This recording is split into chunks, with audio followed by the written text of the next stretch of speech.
আজকের জন্মদিন, সেই জন্মদিনে তার বাবা মা এবং তার আত্মীয় স্বজন সবাই এসেছেন আমাদের সেফ গার্লফ্রেন্ড অনাথ আশ্রমে বাচ্চাদের খাওয়াতে। ধন্যবাদ দিই তাদের মানবিকতা, মানসিকতাকে।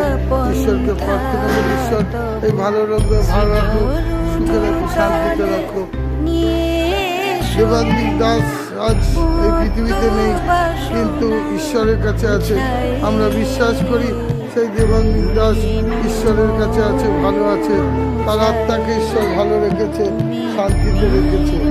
তার মা বাবা তার জন্মদিনে আজ সেফ গার্লফ্রেন্ড অনাথ আশ্রমে প্রত্যেক বাচ্চাকে আজকের লাঞ্চ পরিবেশন করছেন দাঁড়িয়ে থেকে। ধন্যবাদ দিই ঈশ্বরকে, ধন্যবাদ দিই তার বাবা মা, তার পরিবার পরিজনকে, এবং ঈশ্বরকে প্রার্থনা করি ঈশ্বর এই ভালো লোকদের ভালো রাখো, সুখে রাখো, শান্তিতে রাখো।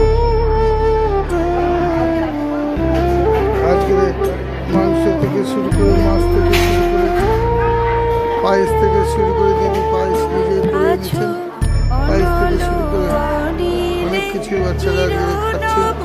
ধন্যবাদ ধন্যবাদ।